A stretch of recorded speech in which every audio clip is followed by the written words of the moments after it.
Yes, great. So the databases as data store, the data management utilities in background. We are going to deal with the SQL Server as a solution for us. We are continuing our work within the Microsoft platform. What we are going to see here, actually, the basic utilities, how to deal with the database engine. We are going to learn the SQL as a structured query language. We are going to manipulate it to help us build our requests in addition to the responses, client requests to the server, in addition to responses from the server to the client. Whatever, we're going to see the basic and the, let's say, intermediate and even advanced queries, syntax and structure. We are going to, as per objectives of this unit, we are going to see the main description of an architecture that builds the scenario, front end, back end, front end, which is the client server architecture. We will see we will understand it clearly what does mean, because remember that the SQL Server is something to be running in background. It is not to run in the front end. When we develop or when we design a solution, the clients, they will not see the SQL Server. They will see only the data, the values like usernames, passwords, or profiles, or marks, or courses, or let's say grades, or things like that. But from where they come from the back end store. In addition, we see different queries that will help us dealing with the back-end data. We'll manipulate the aggregates, which are actually utilities to be integrated within the SQL queries, and we see different queries to help us actually either retrieve or insert values from or to the database engine, the SQL Server. The first definition is actually the client-server architecture, which is defining the way how to process data and to split the data and to share data. We are having interfaces built in ASP.NET, and we are having a back-end solution that stores data. And thus, we are having a function that helps us to either insert or retrieve. We are using a client to process what the client inputs as data. Yes, what the user try to input. The client will receive that. The client will play the role of an interface where the user can integrate or can insert or can input his values, his requests, and so on. The client will pass his what the user has submitted to the server to process and let's say give a validation, or just give actually an output, or let's say insert or whatever. So the validation is the response to the action that the user requested, whether it is an insert or it is a retrieval, or depends. So it is a validation to the user request through what the client has submitted. This is a view of a client architecture behavior. At the end of the day, the actors here, they are a client and a server and a user. Client, server, and user. The actors here in this architecture. The client is the browser, simply. Server is the SQL server, where the database resides. The user is you, me, he, everybody who uses the client, who is asking for the service. At the end of the day, that is the client, that is the user.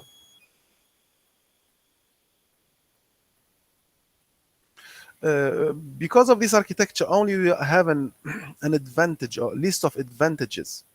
We define the tier representation. We saw that the client is in front, the server is at the extreme end, and in between we are having tiers: application layer, logical layer, second application layer, and so on. So server layer, all of them, they are coming in between to facilitate the targeting of services, and to facilitate the response to the user, no more, no less. We may use them to serve, or we may use them as a security layer. So in all cases, we are having an intermediary. The minimum number of tiers in a client-server architecture, the minimum number of tiers is 2, which are the client and the server. We are having 2 elements in a client-server architecture. The minimum number is 2, which are the client itself and the server itself. We are generating a 2-tier model. We may generate 3-tier, 4-tier, N-tier model. It depends on the number of the intermediary elements that comes in between whom? The client and the server. We saw that actually in the unit number 1.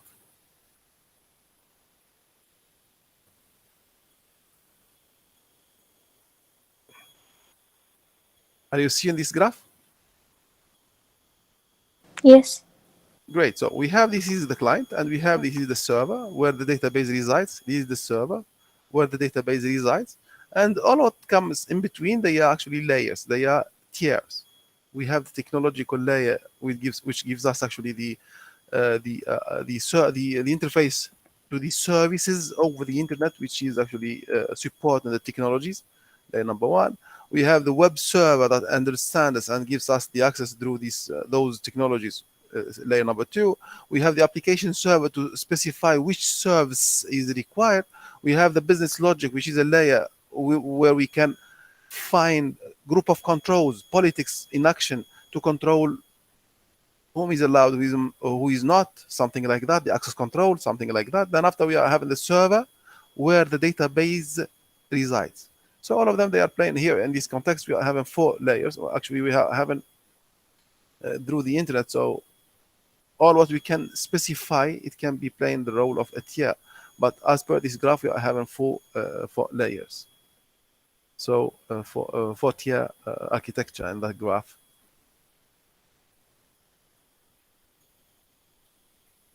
We continue.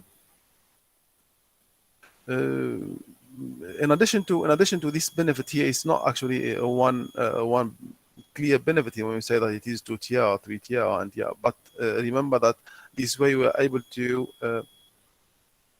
segregate the work in between layers. One of the very famous benefits of this architecture or this model is the data sharing. We may share data through one point. Everybody can connect to this server. Everybody means clients. 1, 200 clients, 1,000 clients. We can configure them to share the same resource. No need to. We are able to share, and no need to reduplicate. 2 advantages. So we are able to share resources through the same server. In addition to, we will avoid the duplication or data duplication. In the sense of we are able to generate a copy of each resource, whatever it is, from the original media. No duplication. No need to generate a second copy in another server. It can be utilized by everybody. It can be utilized by all.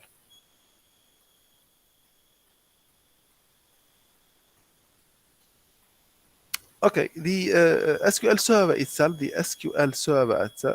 is a Microsoft product that gives us actually a list of features related to the Microsoft platform specifically that we are going to use to design web-based solutions. Yes, it can be integrated. It can be integrated over the web. Over the web means we can run SQL Server solutions over the www environment. Actually, it can support extra candidates and extra registrations anytime required, and we can trust its work. And it is feasibly and clearly seen that it can act fast enough to serve big numbers of requests at the same time. Any questions here, please?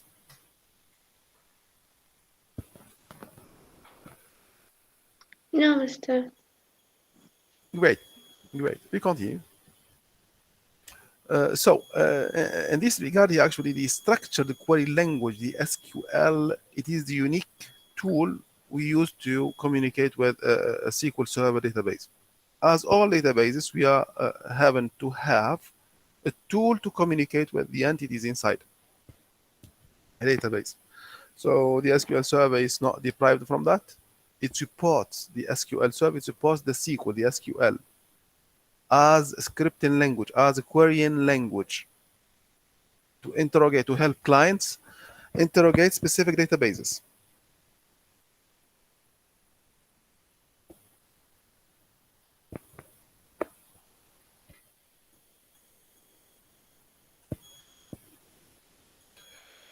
This framework or this solution, which is the SQL Server, based on this use of the SQL, actually it can acquire more advanced technologies to secure and to guarantee that all what is requested is trusted, and all what are provided as answers also they are trusted, like the Transact SQL, TSQL. This is an advanced tool that we can use it to guarantee, to assure that all what we pass as transactions, yes, as queries, they are a single transaction and they are guaranteed to reach the server.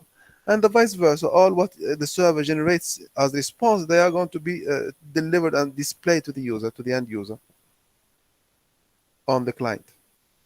So we may use dedicated technologies. This is sort of writing the SQL differently. The TSQL, the Transact SQL, is a simply way of writing the SQL. We are not eliminating the SQL. No, still it is valid, and we are going to utilize it still, yet with different syntax, and we are going to see different nominations and different way how to pass the SQL queries to the SQL server. There are dedicated data types. That this SQL server enhances. Means the SQL server will understand all the int, float, char, string, all the data types we know earlier. In addition to, there are dedicated data types that the SQL server enhances. So the SQL server will be able to understand all the data types you use to work with. Int A, int B, int C, and so on, char S, char B, char whatever. All of them, they are still recognized with the SQL Server, in addition to specified data types, like the date time. It's a specific data type to the SQL Server. Like the money, it's a specific data type to the SQL Server. We will see 4 types specifically dedicated to the SQL Server. But as a first conclusion, the SQL Server still understands all the data types you use to work with in C++ or any other course.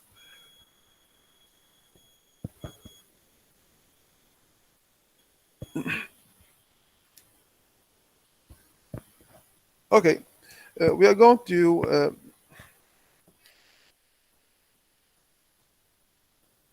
tackle actually a group of tasks, but before that, remember that we are going to deal with a specific database in order to interrogate our, let's say, to pass our queries to interrogate the database. So we are going to take an example of a database. No worries, actually, anytime I'm going to change that, no worries, but this is just as per a title of example. I have a database, an agency database that deals with the HR, let's say, credentials, user credentials, candidates.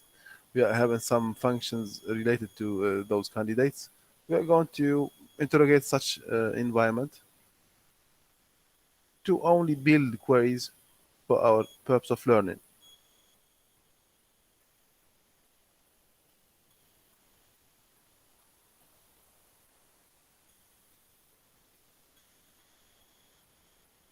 The rule that we have to follow to build up a correct, successful query starts with a format.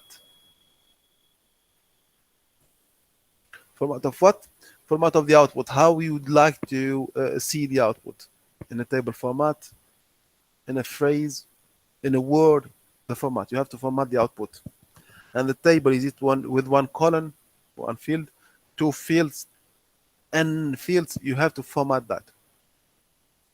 Then after, you have to generate the draft query, the syntax of the query, how it looks like, the query, the SQL query. You execute. Then after you verify the output, is it matching the format? Yes or no? If yes, you continue your work. خلاص, successful. If no, you have to regenerate the draft again. You have to come back to the draft level.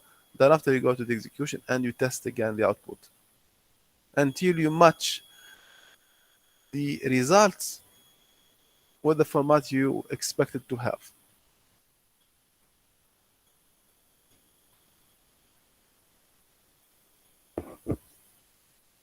Usually, if you expect something and you draw its format, so it's easy to build up the draft, the syntax.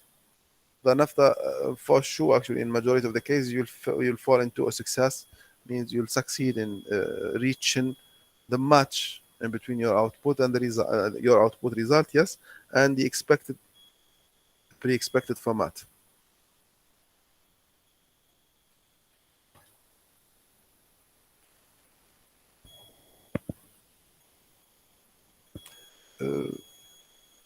As per an example here, we're going to extract the details of a candidate, but the format we expect to have, we need the name, the last name, the city, and the phone of this candidate. We need those four, let's say, fields. Remember, we are referring to our database described here and not here. Yes, here. We have a list of details describing a candidate. So what this format is asking us to do, actually we will have to display the name, the last name, the city, and the phone of the candidate. So this is the format that we need to get at the end, something similar to this one. Great. The draft, the syntax of the query, it is simple select. It has to be a select. It has to be a select because we are going to display. So it is a select only. Select whatever we want.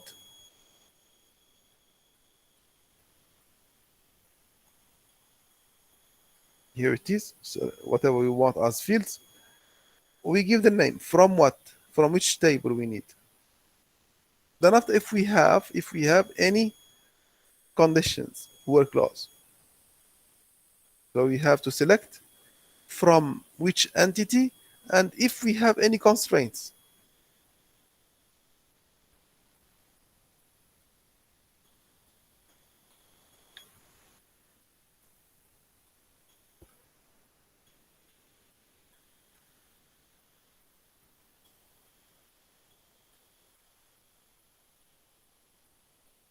Okay, great. So let me pass to the next example. Yeah, so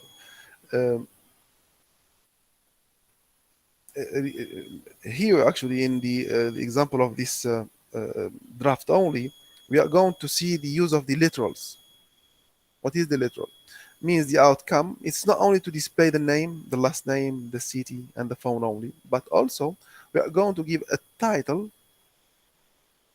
different than the one available inside the database. So the title inside the database, it is saying, for example, name, city simply, telephone or telephone number, something simply like that. So we're going to specify according to the request. We need to give this title, the V first name, V last name, C city, C phone. Okay, visit first name, visitor last name, the customer candidate city, candidate phone, something like that. So we need to use literals. We need to use literals. The literals actually they are simply two. It is a simple string that specifies the name, no more, no less. Simply like that.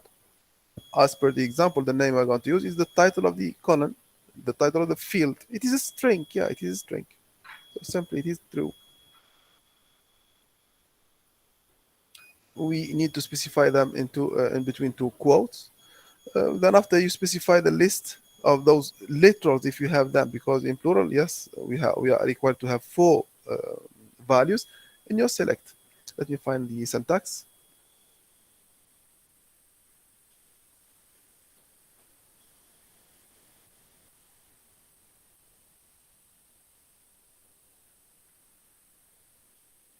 Yeah, great. So immediately I'm going to type it here because there is another topic I'm going to pass to.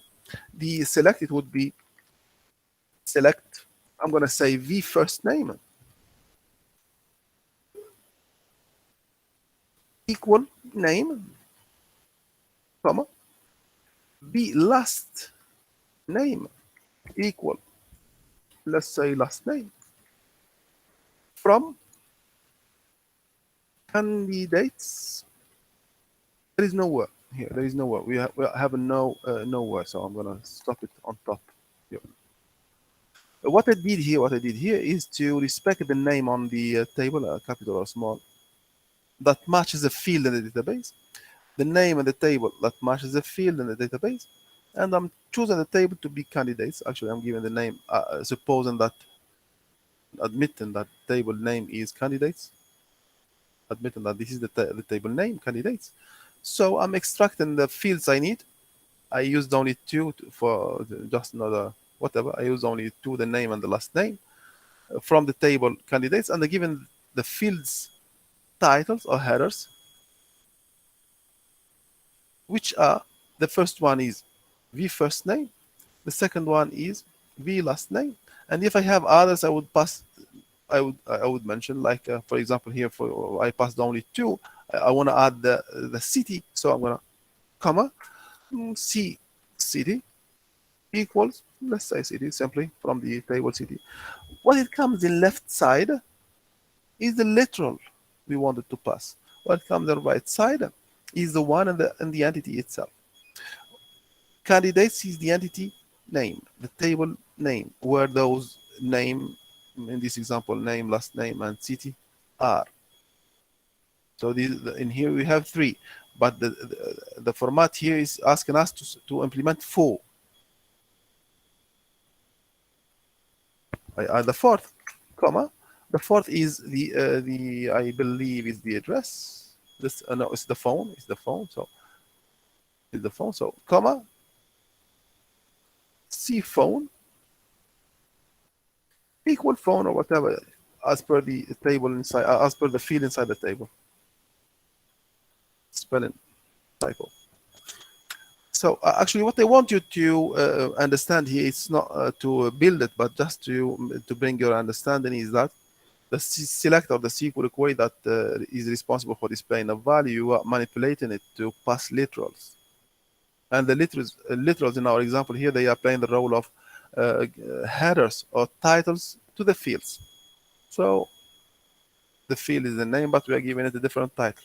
The field is the last name, and we are giving it a title. The field is the city, and we are giving it a title. The field is a phone, and we are giving it a title. We need only those four fields here from the candidate. That's it. It's enough. Semicolon at the end. 4. Why I said 4? Because this is 1. This is 2. This is the third. And this is the fourth. Simply. Any questions, please? No, Mister. Yes, Mister. Yes, you ask if you have. In which level we can make feedback? In which what? Mathematics. Are you not hearing? In which list? In which list? Yeah, what's the question? Which list what?